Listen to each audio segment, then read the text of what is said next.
हिमाचल विधानसभा चुनाव में सत्तारूढ़ बीजेपी आज जारी करेगी अपना चुनावी घोषणा पत्र। इस दौरान पार्टी के अध्यक्ष जेपी नड्डा, केंद्रीय मंत्री अनुराग ठाकुर और कई वरिष्ठ नेता मौजूद रहेंगे। 2 महीने से बीजेपी कर रही थी संकल्प पत्र की तैयारियां। समाज के हर वर्ग से सुझाव लेकर बीजेपी ने तैयार किया घोषणा पत्र। 50,000 से ज्यादा लोगों ने दिए ऑनलाइन ऑफलाइन सुझाव। हिमाचल चुनावों में जीत के लिए बीजेपी आज से पूरे प्रदेश में चलाएगी महाजनसंपर्क अभियान। इस अभियान में राष्ट्रीय स्तर से लेकर पन्ना प्रमुख तक कार्यकर्ता जनसंपर्क कर बांटेंगे घोषणा पत्र।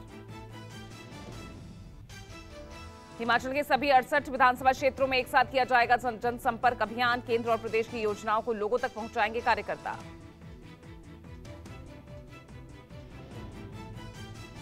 हिमाचल चुनाव में कांग्रेस ने शनिवार को जारी किया था घोषणा पत्र। कांग्रेस के घोषणा पत्र में कुल 10 मुद्दों पर बात। सबसे पहले नंबर पर पुरानी पेंशन नीति बहाल करने की बात कही। कांग्रेस के घोषणा पत्र में 5 लाख रोजगार, महिला पेंशन, मुफ्त बिजली जैसे मुद्दों के साथ प्रदेश में नई पर्यटन नीति लागू करने की बात कही गई। हिमाचल चुनाव में कांग्रेस ने उतारे स्टार प्रचारक। आज सचिन पायलट 4 जगहों पर चुनावी रैली को संबोधित करेंगे। पायलट की आज सुलह, पालमपुर, नूरपुर और ज्वालामुखी में रैली।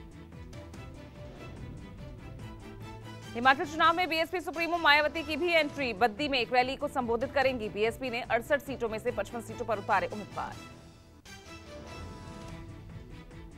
बसपा ने पंजाब नेतृत्व के 30 बड़े चेहरों को स्टार प्रचारक के तौर पर शामिल किया। प्रदेश अध्यक्ष सरदार जसवीर सिंह, विधायक और प्रभारी समेत कई पदाधिकारियों पर चुनाव की जिम्मेदारी। आज गुजरात के 1 दिवसीय दौरे पर पीएम मोदी। विधानसभा चुनाव की घोषणा के बाद पीएम का आज पहला दौरा। दक्षिण गुजरात और सौराष्ट्र में कार्यक्रमों में भाग लेंगे प्रधानमंत्री। वलसाड के कपराडा में एक चुनावी सभा और सौराष्ट्र क्षेत्र के भावनगर में आयोजित एक सामूहिक विवाह कार्यक्रम में शामिल होंगे पीएम। केजरीवाल के गुजरात दौरे का आज तीसरा दिन। आज केजरीवाल बांकानेर, चोटीला और राजकोट ईस्ट में करेंगे रोड शो। केजरीवाल का अगला रोड शो 7 नवंबर को राजकोट, रूरल, कालावाड़ और जैतपुर में होगा। वहीं 8 नवंबर को जूनागढ़, केशोद और मांगरौल में करेंगे रोड शो। देश के 6 राज्यों की 7 विधानसभा सीटों पर गुरुवार को हुए उपचुनाव के बाद आज फैसले का दिन। कुछ देर में शुरू होगी काउंटिंग। दोपहर तक आ जाएंगे नतीजे। यूपी की गोला गोकर्णनाथ, बिहार की मोकामा और गोपालगंज, महाराष्ट्र की अंधेरी ईस्ट, तेलंगाना की मुनुगोडे, ओडिशा की धामनगर और हरियाणा की आदमपुर विधानसभा सीट पर हुई थी वोटिंग। इनमें से 6 सीटों पर विधायकों के निधन की वजह से चुनाव हुआ था, जबकि तेलंगाना में कांग्रेस विधायक के बीजेपी में चले जाने से आई दोबारा चुनाव की नौबत। दिल्ली एनसीआर में बढ़ते प्रदूषण के चलते लोग हो रहे हैं बीमार। शनिवार को सीपीसीबी की ओर से जारी डेटा के मुताबिक दिल्ली के आनंद विहार में AQI 413 पर रहा। वहीं एनसीआर की बात करें तो नोएडा में 529, गुरुग्राम में 384, फरीदाबाद में 437 AQI लेवल रहा। मौसम विभाग के मुताबिक आज और कल मिल सकती है प्रदूषण से थोड़ी राहत, जबकि आने वाले 6 दिनों तक स्थिति बेहद खराब रहने का अनुमान। प्रदूषण को देखते हुए ग्रेडेड एक्शन प्लान लागू। नोएडा से दिल्ली आने वाले डीजल ट्रकों पर प्रतिबंध लगाया। सिर्फ सीएनजी और इलेक्ट्रिक ट्रकों को बॉर्डर पार करने की मंजूरी। नोएडा दिल्ली बॉर्डर पर चिल्ला रेड लाइट, डीएनडी और कालिंदी बॉर्डर पर लगाई रोक। ट्रैफिक को संभालने के लिए कई रास्तों पर किया डायवर्शन। सीबीआई की टीम ने आसनसोल जेल में टीएमसी विधायक अनुव्रत मंडल से पूछताछ की। अब ईडी टीएमसी एमएलए की पत्नी से पूछताछ करेगी। अनुव्रत मंडल ने किया था 1 करोड़ की लॉटरी जीतने का दावा। लॉटरी दुकान से टिकट खरीदने की भी बात कही थी, लेकिन दुकानदार ने किया अनुव्रत के दावों से इनकार। ईडब्ल्यूएस को 10% आरक्षण पर सोमवार को सुप्रीम कोर्ट सुनाएगा फैसला। सीजेआई जस्टिस ललित और जस्टिस एस रविंद्र भट्ट सुनाएंगे आरक्षण के मुद्दे पर फैसला। आरक्षण के मुद्दे पर अलग अलग हो सकती है दोनों जजेस की राय। ऐसी स्थिति में बहुमत का फैसला होगा मान्य। सीएम नीतीश कुमार ने इंडियन बिल्डिंग्स कांग्रेस की 101वीं गवर्निंग काउंसिल मीट का उद्घाटन किया। तेजस्वी यादव ने कहा, विशेष दर्जा दिए जाने पर बिहार सिर्फ 2 साल में टॉप 5 राज्यों में शामिल हो जाएगा। अमृतसर में सुधीर सूरी की हत्या के बाद परिवार ने उठाई कई मांगों को लेकर परिवार की अमृतसर के प्रशासनिक अधिकारियों के साथ हुई बैठक। सूरी कत्ल केस में घरवालों ने मांगी सुरक्षा, अमृतपाल को भी किया मामले में नामजद। सुधीर सूरी को शहीद का दर्जा देने की मांग उठाई। पंजाब के एडीजीपी लॉ एंड ऑर्डर अर्पित शुक्ला ने सुधीर के परिवार से मुलाकात की। अर्पित शुक्ला ने पीड़ित परिवार को दिया हत्याकांड की निष्पक्ष जांच का भरोसा। सुधीर सूरी की हत्या के बाद एक और हिंदू संगठन के नेता को जान से मारने की धमकी मिली है। शिवसेना हिंद के पंजाब प्रधान और राष्ट्रीय अध्यक्ष निशांत शर्मा को विदेशी नंबर से कॉल और एसएमएस पर धमकी मिली। धमकी मिलने के बाद निशांत ने जताई जान के खतरे की आशंका, पुलिस से सुरक्षा की मांग की।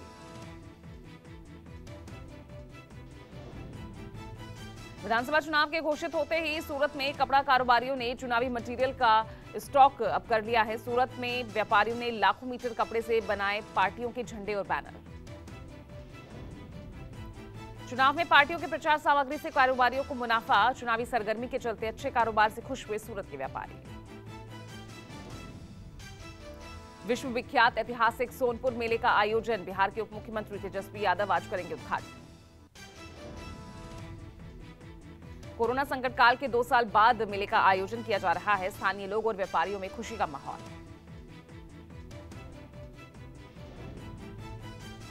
नोएडा में निर्माणाधीन मकान में मिट्टी का ढेर गिरने से एक 7 साल की मासूम की मौत हो गई। इस मामले में सेक्टर 20 कोतवाली पुलिस ने 2 लोगों को गिरफ्तार किया है। पुलिस ने मकान का मालिक राजेश अरोड़ा और ठेकेदार जयराम के खिलाफ लापरवाही का आरोप लगाते हुए दोनों को गिरफ्तार किया। जयपुर में एक समुदाय विशेष के युवकों ने एक शादी समारोह में घुसकर जमकर तोड़फोड़ की। घटना के बाद डरे सहमे पीड़ित परिवार ने रात के अंधेरे में छिपकर फेरे कराए। आरोप है कि शनिवार रात लाठी डंडों के साथ कुछ लड़के शादी समारोह में घुस गए और उन्होंने मेहमानों से मारपीट की। पूरी वारदात सीसीटीवी में कैद हुई। मध्य प्रदेश के इंदौर में लड़की को जबरन कार में बिठाने का वीडियो वायरल हो रहा है। हालांकि लड़की ने इस वीडियो का खंडन करते हुए कहा कि वीडियो मेरा और मेरे भाई के बीच लड़ाई का है। हालांकि लड़की ने वीडियो वायरल करने वाले अज्ञात युवक के खिलाफ मामला दर्ज करवाया है। फिलहाल पुलिस ने अज्ञात युवक की तलाश शुरू कर दी है। भारत पाकिस्तान एलओसी पर एक गांव में खुदाई के दौरान पाकिस्तानी मोर्टार शेल मिला, जिससे खेतों में काम कर रहे लोग काफी डर गए। मोर्टार शेल को विस्फोट कर नष्ट कर दिया गया।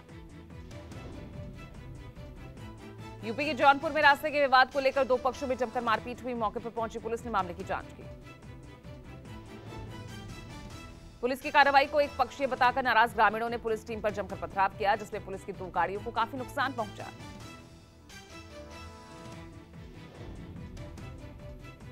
पश्चिम बंगाल की जलपाईगुड़ी में पुलिस ने बड़ी कार्रवाई करते हुए 1 करोड़ के सोने के बिस्किट के साथ 2 लोगों को गिरफ्तार किया।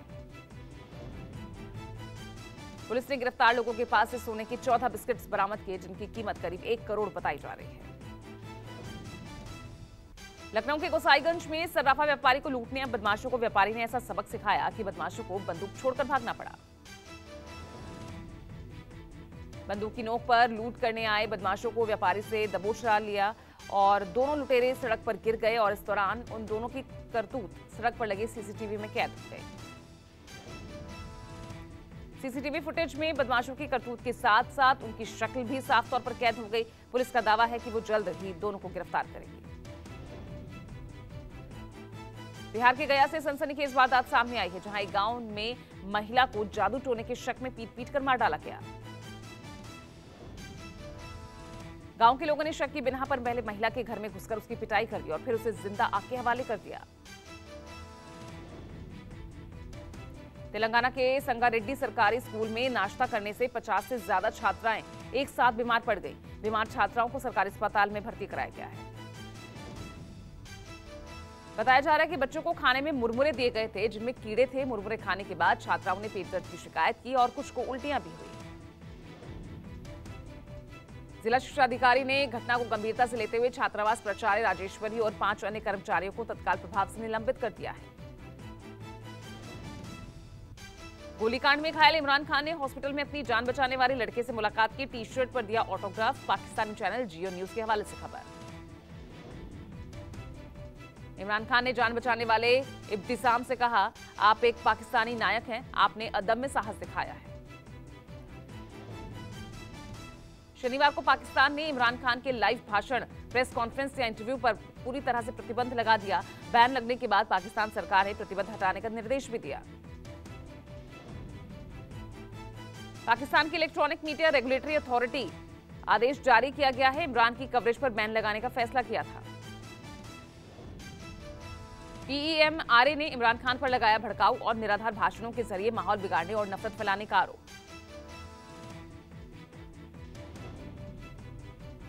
इमरान खान के आरोप पर प्रधानमंत्री शहबाज शरीफ ने दी पहली बार प्रतिक्रिया। कहा, इमरान के आरोप झूठे और निराधार। पीएम शहबाज शरीफ ने न्यायाधीश से इमरान के आरोपों की जांच के लिए आयोग के गठन की सिफारिश की। कहा, अगर हमले में मेरी भूमिका पाए जाने पर मैं प्रधानमंत्री पद से इस्तीफा दे दूंगा। इमरान खान के आरोपों के बाद एक्शन मोड में पाकिस्तान की आर्मी सीनियर सैन्य कर्मी को बदनाम करने के लिए कानूनी कार्रवाई के लिए उठाई आवाज। खुफिया एजेंसी आईएसआई ने भी इमरान खान के आरोपों का दिया जवाब। इमरान ने सेना के सीनियर अधिकारी के खिलाफ लगाए निराधार और गैर जिम्मेदाराना आरोप। आईएसआई ने बिना ठोस सबूत के झूठे आरोप लगाने वाले इमरान खान के खिलाफ किया कानूनी कार्रवाई करने का अनुरोध। एनआईए ने मुंबई हमले में वांटेड गैंगस्टर दाऊद इब्राहिम और उसके गैंग के 5 सदस्यों के खिलाफ दायर याचिका की है और रंगदारी के मामले में चल रही जांच को लेकर दायर की गई है चार्जशीट। चार्जशीट में दाऊद और उसके गुर्गों पर लोगों को धमकाकर उनसे पैसों की उगाही करने का आरोप और उगाही के पैसों का आतंकी गतिविधियों में इस्तेमाल करने का आरोप है। पाकिस्तानी मीडिया ने किया भारतीय टेनिस स्टार सानिया मिर्जा और पाकिस्तानी क्रिकेटर शोएब मलिक के जल्द अलग होने का दावा। मीडिया रिपोर्ट्स का दावा, शोएब ने अपने एक टीवी शो के दौरान सानिया को कथित तौर पर धोखा दिया था। अलग होने की खबरों पर सानिया और शोएब की तरफ से कोई प्रतिक्रिया नहीं आई। दोनों ने मीडिया में फिलहाल इन खबरों पर चुप्पी साधी है। ब्रिटेन की रक्षा मंत्रालय की खुफिया रिपोर्ट का दावा, रूसी राष्ट्रपति पुतिन ने यूक्रेन से जारी जंग से पीछे हटने वाले सैनिकों को गोली मारने का आदेश दिया। खुफिया एजेंसी का दावा, यूक्रेन युद्ध के बीच रूसी सैनिकों के मनोबल में आई कमी को देखते हुए पुतिन ने सुनाया ये तालिबानी फरमान। रूसी राष्ट्रपति व्लादिमीर पुतिन ने एक बार फिर खुलकर की भारत की तारीफ। कहा, भारत के लोग बहुत प्रतिभाशाली और दृढ़ एकाग्र हैं। 7 और 8 नवंबर को भारत के विदेश मंत्री एस जयशंकर की मॉस्को यात्रा से ठीक पहले आया पुतिन का बयान। कहा, भारत आने वाले दिनों में अपने विकास में शानदार परिणाम हासिल करेगा।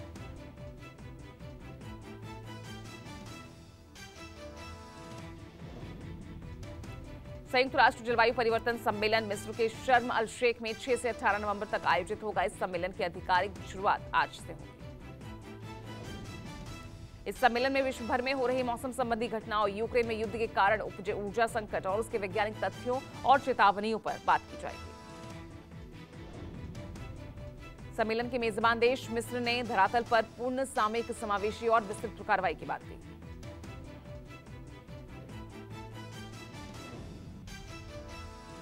पीएम मोदी पंजाब के अमृतसर पहुंचकर ब्यास स्थित राधा स्वामी सत्संग के प्रमुख बाबा गुरिंदर सिंह ढिल्लों से मुलाकात की। डेरा ब्यास का पंजाब के साथ हिमाचल प्रदेश में काफी असर है, इसलिए ये मुलाकात अहम मानी जा रही है। डेरा ब्यास के अनुयायी बड़ी संख्या में पंजाब के साथ साथ हिमाचल में भी मौजूद हैं। गुरिंदर ढिल्लों से मुलाकात के बाद प्रधानमंत्री हिमाचल में रैलियों को संबोधित करेंगे। हिमाचल विधानसभा चुनाव के लिए कांग्रेस पार्टी ने जारी किया घोषणा पत्र। इस दौरान भूपेश बघेल, कांग्रेस सांसद राजीव शुक्ला समेत कांग्रेस के कई दिग्गज नेता मौजूद रहे। हिमाचल चुनाव के लिए कांग्रेस के घोषणा पत्र में कई वादे किए गए। पुरानी पेंशन बहाल और 300 यूनिट बिजली फ्री करने का ऐलान किया।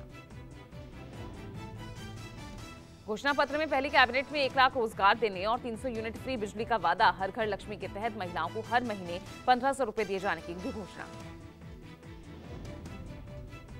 हर विधानसभा में 4 अंग्रेजी मीडियम स्कूल खोले जाने का भी वादा। केंद्र में सरकार बनने पर सेना की 4 साल वाली नौकरी का नियम वापस ले जाने की भी घोषणा। दिल्ली एनसीआर में लगातार आबोहवा दम घोटू बनी हुई है। QI 500 के पार, विजिबिलिटी काफी कम हुई। प्रदूषण के बढ़ते कहर के चलते अब नोएडा के बाद दिल्ली में भी स्कूलों की छुट्टी कर दी गई है। दिल्ली में 5वीं तक के सभी स्कूलों को 8 नवंबर तक के लिए बंद किया गया। दिल्ली एनसीआर में नहीं चलेंगे डीजल वाहन। इलेक्ट्रिक और सीएनजी पर नहीं चलने वाले ट्रकों के दिल्ली में प्रवेश पर रोक। बढ़ते प्रदूषण के बीच नोएडा में भी ग्रैब 4 लागू, डीजल व्हीकल की नोएडा में एंट्री पर बैन। यूपी का कानपुर बना गैस चैम्बर, एनसीआर के बाद यूपी का सबसे प्रदूषित शहर बना कानपुर। दिल्ली के एलजी ने पंजाब के मुख्यमंत्री को पराली के संबंध में लिखा पत्र, पराली जलाने के मुद्दे से निपटने की बात कही। पंजाब में पराली जलाने की घटनाओं पर हरदीप सिंह पुरी का केजरीवाल पर तंज, कहा प्रदूषण रोकना चुनी हुई सरकार की जिम्मेदारी। दिल्ली में फैले प्रदूषण के चलते अब पोस्टर वॉर भी शुरू हो गया। दिल्ली इकाई के बीच प्रवक्ता तजिंदर पाल सिंह बघा की ओर से पोस्टर लगवाए गए हैं। ये पोस्टर दिल्ली के अलग अलग इलाकों में लगाए गए हैं। पोस्टर में दिल्ली के मुख्यमंत्री अरविंद केजरीवाल की तुलना हिटलर से की गई है। साथ ही राजधानी दिल्ली को गैस चैम्बर में बदलने का आरोप भी लगाया गया। एनसीपी नेता नवाब मलिक की बढ़ सकती है मुश्किलें, सूत्रों की माने तो ईडी को नवाब मलिक की संपत्ति जब्त करने की अनुमति मिल गई है। नवाब मलिक पर आरोप है कि उन्होंने संपत्तियों को मनी लॉन्ड्रिंग के जरिए आए पैसों से बनाया गया है। संपत्ति के अधिग्रहण को लेकर ईडी के अधिकारी अपनी कानूनी टीम से चर्चा कर रहे हैं। जम्मू में युवाओं और विद्यार्थियों के लिए सेना ने लगाई हथियारों की प्रदर्शनी। इस एग्जीबिशन के जरिए सेना में भर्ती होने के लिए प्रेरित किया जा रहा। श्रीनगर में 4 फीट बर्फ गिरने की संभावना, बारिश की भी चेतावनी। मौसम विभाग ने आने वाले 2 से 3 दिनों में घाटी में मौसम खराब रहने का अलर्ट जारी किया। जोधपुर में युवक ने पूरे परिवार की हत्या कर खुद की जान ली। पिता को कुल्हाड़ी से मारा और मां 2 बेटों की उन्हें नींद की गोलियां खिलाकर टैंक में फेंक दिया। पुलिस के मुताबिक आरोपी की पत्नी परिवार से अलग रहने की जिद कर रही थी, जिसकी वजह से वो परेशान था और घटना को अंजाम दिया। यूपी एटीएस ने आतंकी संगठन अलकायदा, इंडिया सब कॉन्टिनेंट और जमात उल मुजाहिदीन के 2 और संदिग्ध गिरफ्तार। सहारनपुर और हरिद्वार से गिरफ्तारी हुई। एटीएस ने कुछ दिन पहले आतंकी संगठन अल कायदा, इंडिया सब कॉन्टिनेंट और जमात उल मुजाहिदीन के यूपी और उत्तराखंड में फैले नेटवर्क का खुलासा किया था। अलीगढ़ में युवक ने अवैध पिस्टल के साथ वीडियो बनाकर सोशल मीडिया पर वायरल किया। पुलिस ने मामला दर्ज और आगे की कार्रवाई शुरू की।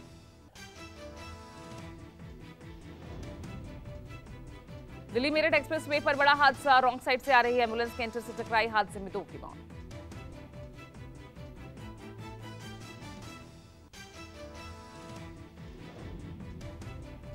दिल्ली के डाबरी थाना क्षेत्र में एक जमीनी विवाद में मकान मालिक और किराएदार के बीच जमकर लाठी डंडे चले। हमलावर लाठी डंडों से लैस होकर गाड़ी से आए थे और फरार हो गए। राजस्थान के भरतपुर में टोल प्लाजा के पास एक सड़क हादसा, 2 लोगों की मौत। चेन्नई में एनएससी बोस रोड पर इमारत का एक हिस्सा ढहा, एक व्यक्ति की मौत हुई, कई लोग घायल।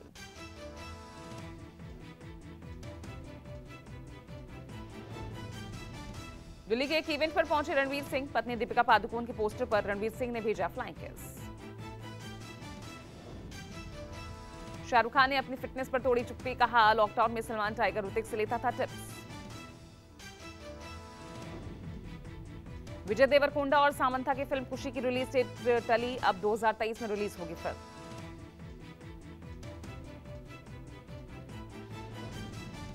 जानवी कपूर ने मुंबई में एक नया घर खरीदा। जानवी का ये नया घर बांद्रा के पाली हिल इलाके में स्थित है।